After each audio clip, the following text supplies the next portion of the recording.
only 20 bucks. And when I went to YouTube, I didn't see any real install videos for these.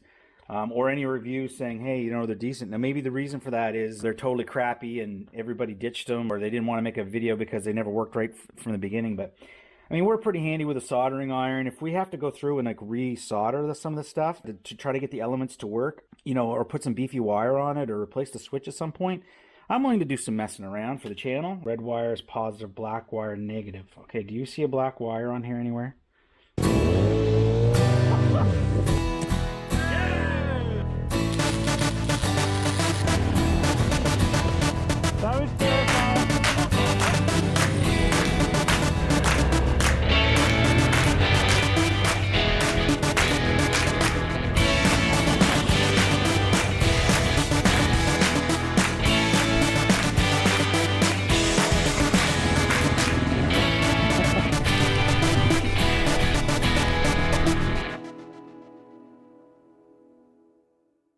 Hey, good morning, Jeff from Trail Trash ADV Garage. So I said I was going to do an install video on this stuff. So I picked up this from Amazon. Moto Raider grip warmers, high-low temperature type. A couple reasons. So I want heated grips on the DRZ, and I've looked at Oxfords. Colin's got a pair of those on the V-Strom, and I'm sure they're nice. They're not the cheapest things in the world, but one of the issues I have with those, the rubber on the grip wears out, and then what do you do with the grip? You've got a $100 plus set of Oxfords, and maybe the grips are replaceable. I don't think so. I've seen like the BMW factory grips that came on the F800 and some of their other models. Like I see guys trying to strip the rubber away from the heating element so they can replace their grips. In any case, on a motocross bike, or not that the DRZ is a motocross bike, but an off-road bike, do you really want those Oxford streety type grips anyway? So I went on Amazon to find something cheap, and I found these.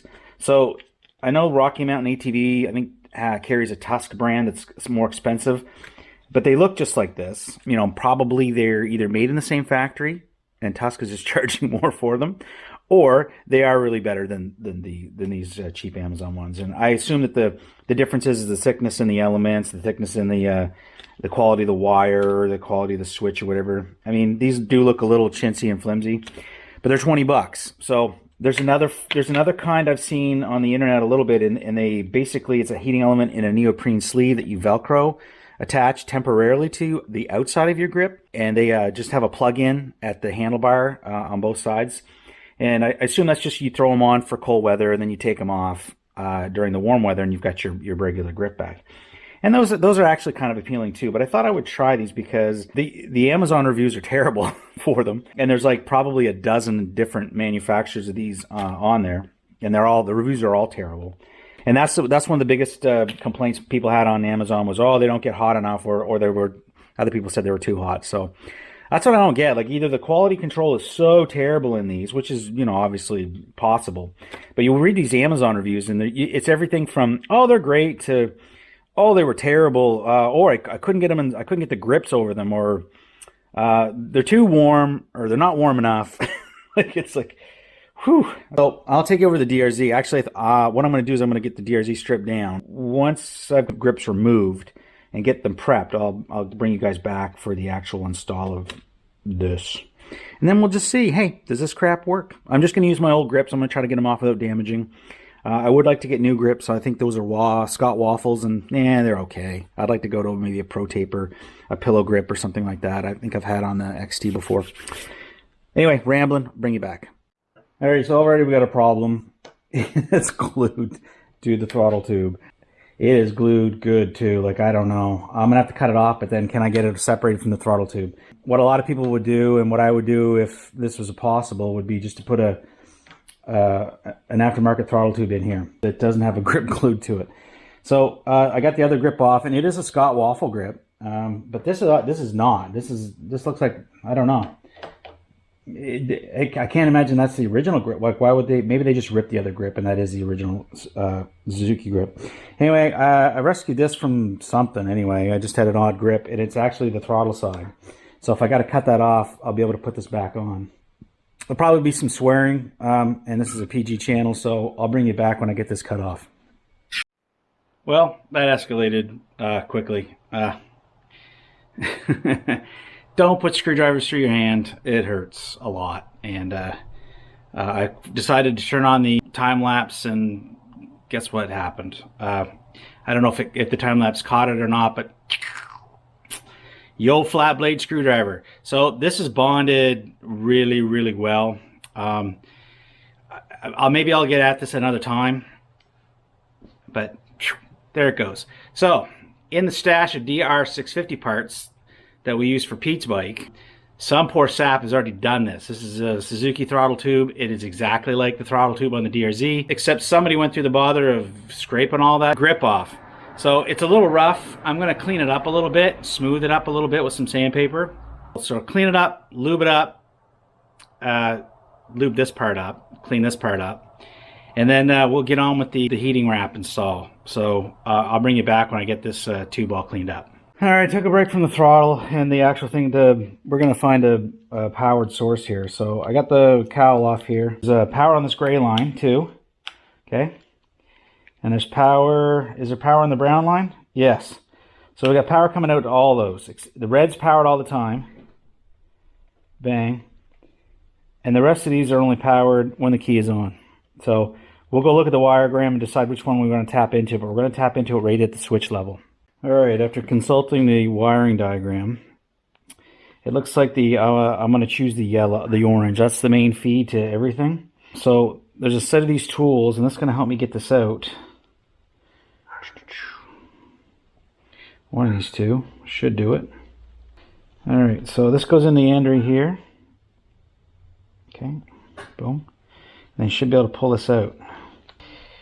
So sometimes it helps to push forward. But basically what you're doing is you're popping down. There's a little tab here. You probably guys can't see that. I don't know if I want to recrimp that. That's such a beautiful little crimp. So I know whether I'll just add solder right there. I'll just wrap the wire around here, solder it, and then bring it back out. Then we'll just stick this back in there. So what we got is a fuse. I think there's just, it's not a mini fuse. A mini fuse would be better because it'd take up less space in there, but this is all I got, and I'm not going to go buy another fuse block. But basically I robbed this off another project I did in the past. So it's a 7.5 fuse. I'm not sure what these are rated at. Like maybe it'll blow the 7.5 right away, but at least it won't destroy anything else. But anytime you add this stuff to your electrical system, A, you should disconnect the battery while you're futzing, and B, it never hurts to fuse. Now, according to the diagram, there's only one fuse in the DRZ. I was looking at Thumper Talk and whatnot. So it looks like everything runs through that main fuse. So, which I don't get why they would do that. Why there's not a fuse block somewhere. It seems to be some threads where people add them. So anyway, 7.5. We're going to see if that's enough. If not, we'll put a 10 in it or something like that. So I think what we'll do is we're going to put a pigtail on here. I'll grab some orange wire, and we will solder one end to this, the other end to the connector that's going in there, and then we will solder the other end of this to our red wire here for our switch. And then we will have to put the ground out somewhere else. Red wire is positive, black wire negative. Okay, do you see a black wire on here anywhere? Nope. I see blue wire. Maybe that's what they mean. I'm going to go out on a limb and say that. So we're going to end up soldering these two together. Then we're going to connect this to our orange line, our orange feed line, and we will find a negative over there, ground wire somewhere over there to connect that to. All right, I got the wiring stuff here. So basically what I did, I just tapped into the orange wire here that's live, that feeds pretty much everything on the bike after the key switch. And then pigtail, that's going to go together. And I need to find a ground spot. And so instead of trying to run it to a ground wire, I've got a couple of holes in here. Threaded inserts on the triple tree itself. So I think I'm just going to put I think it's an M6. I'm just going to put that in there. So there, you can see it. So we're going to ground it right there. And then we'll plug this in and see if those things will warm up, okay? All right, so we got our trusty multimeter. Before we hook this up, I'm going to make sure that we got continuity to ground. So we put it over on continuity. Should hear a beep. Beep, beep, okay. So set this somewhere here. We're going to put a negative on there, and then we're going to hit somewhere on the engine or chassis.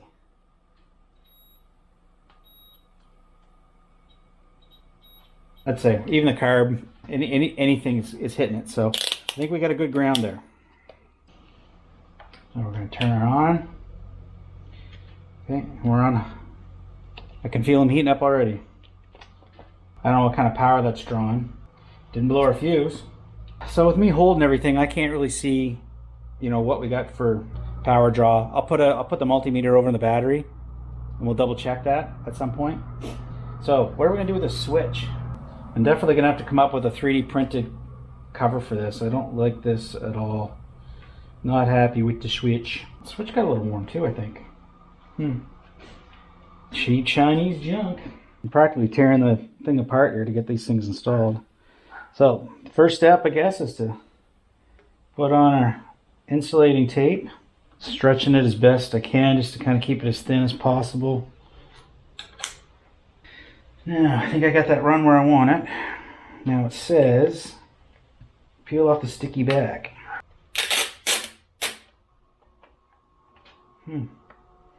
Yeah, that felt like I was ripping apart the material, like the whole. Yeah, I don't know. Doesn't feel like sticky to me. We're gonna have to come up with our own plan here, because there's no sticky adhesive on that. First thing I'm gonna do is we're gonna cover this right here. Just an extra layer of protection. Put that on to hold it. I'll go get the shrink wrap that goes over that. So I just secured it with a couple pieces of tape. This is the shrink wrap. That's a lot of shrink. I really highly doubt this is gonna do this.